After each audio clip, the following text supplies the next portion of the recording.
Good evening, Bahamas. Coming up tonight on our news.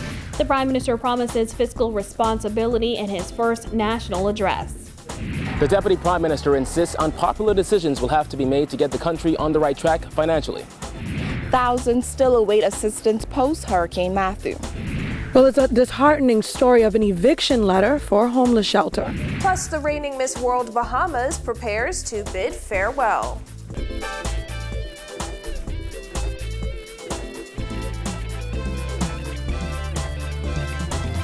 Our news is brought to you by Alive, the nation's newest and best LTE network. Good to be alive. Welcome to our news and thanks for joining us. I'm Christina McNeil. Topping news tonight, Prime Minister Dr. Hubert Minnis vowing to bring the economy back from what he called the brink of financial and economic ruin.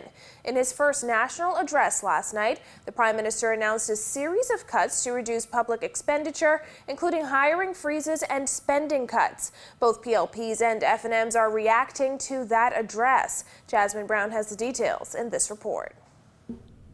During that 40-minute address, the nation's leader insisted his administration will usher in a new era of fiscal responsibility. I'm not going to sugarcoat the medicine that we are going to have to take to restore our fiscal good health.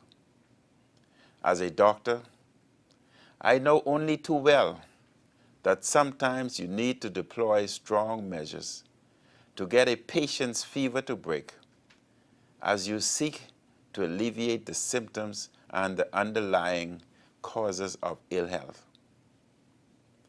The former practice of bypassing the Ministry of Finance and bringing new spending requests directly to Cabinet without review by the Ministry of Finance is over. The Prime Minister went on to say his administration will respond vigorously to the economic conditions that confront it, conditions he claims were created by the former Christie administration.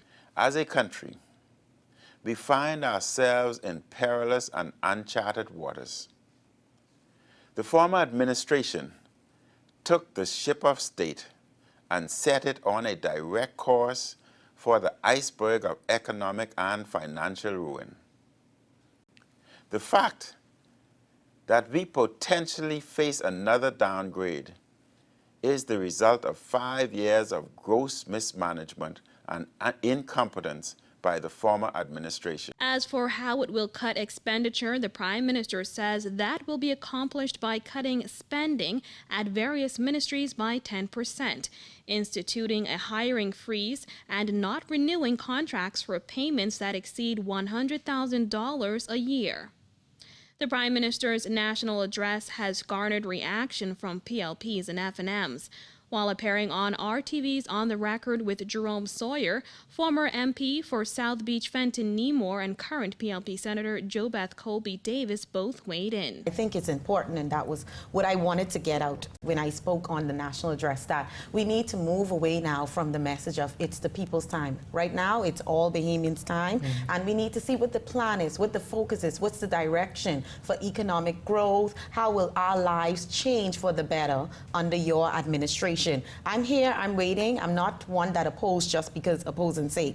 So I'm encouraged by them having some sort of structure in terms of where their throne of speech from the throne and national address is going. I think what is critical is that the Free National Movement must recognize the key issues that the Bahamian public wants to be addressed, and the manner in which that they are done. And it must be seen to be fairly done.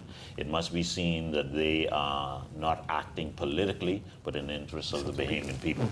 That is critical. If they do not, if their actions demonstrate that they are political, then they will be doomed, just like the PLP. Reporting for our news, I'm Jasmine Brown. Well, the Prime Minister also spending a significant part of his address defending his government's anti-corruption agenda, as he repeatedly denounced what he said is the belief by some that politicians should be above the law. While not specifically referencing any ongoing criminal cases involving MPs, Dr. Minnis insisted corrupt politicians and public officials place a serious burden on the public purse.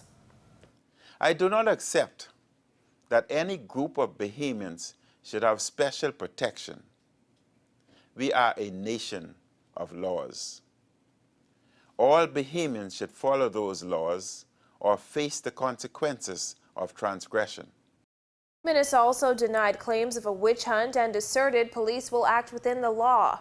As for his administration's plans to tackle crime in general, the Prime Minister says his administration plans on introducing ambitious social intervention and training programs.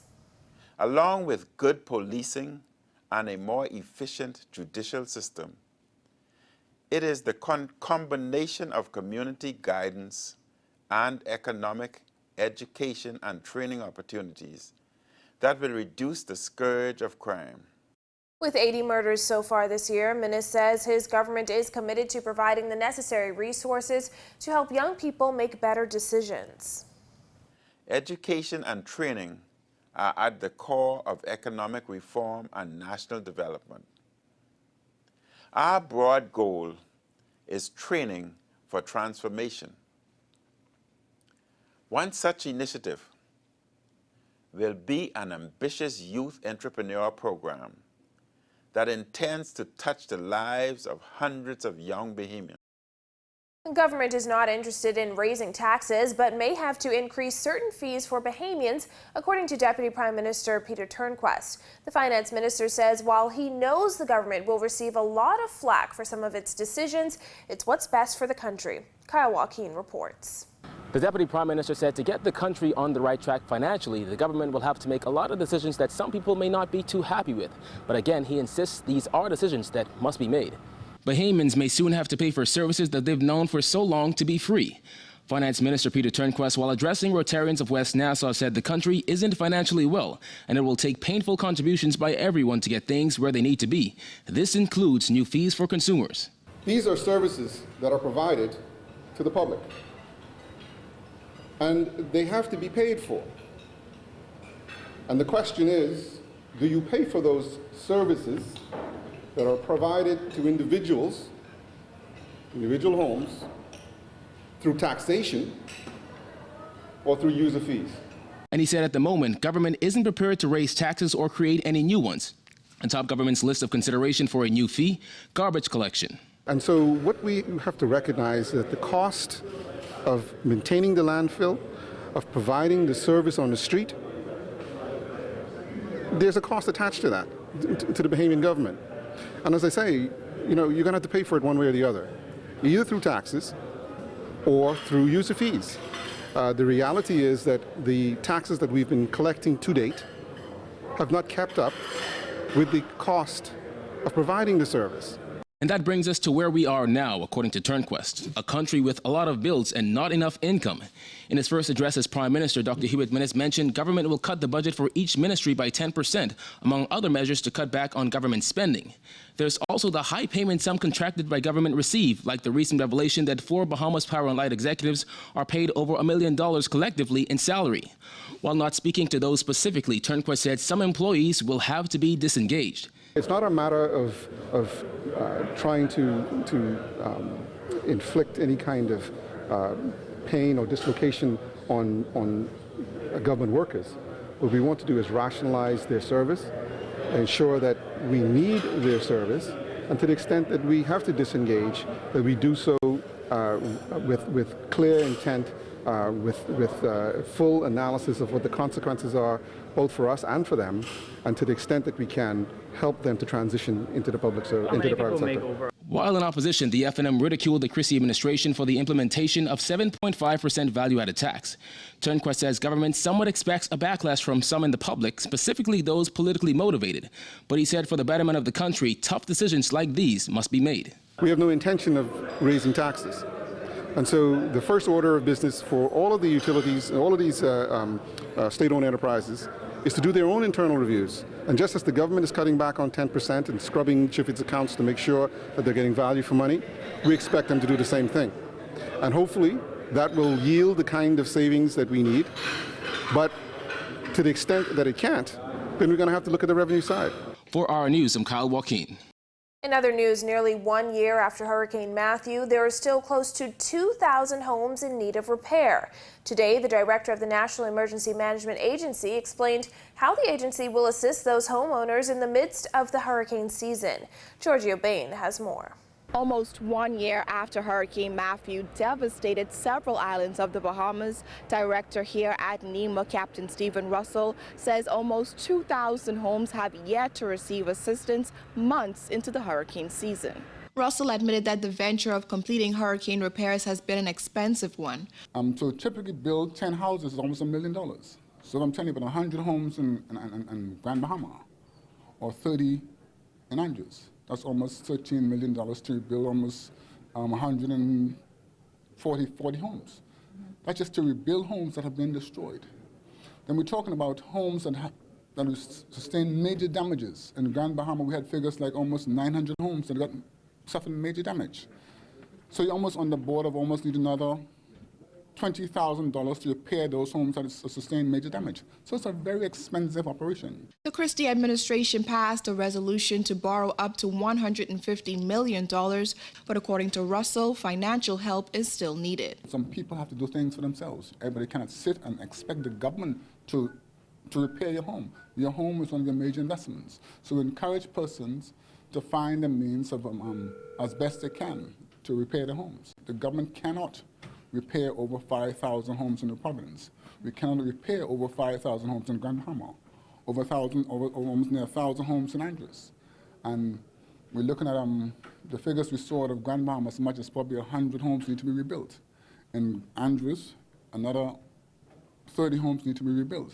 Several contracts were given out to contractors to complete hurricane repairs and cleanup, but according to Russell, some of those contractors did more harm than good.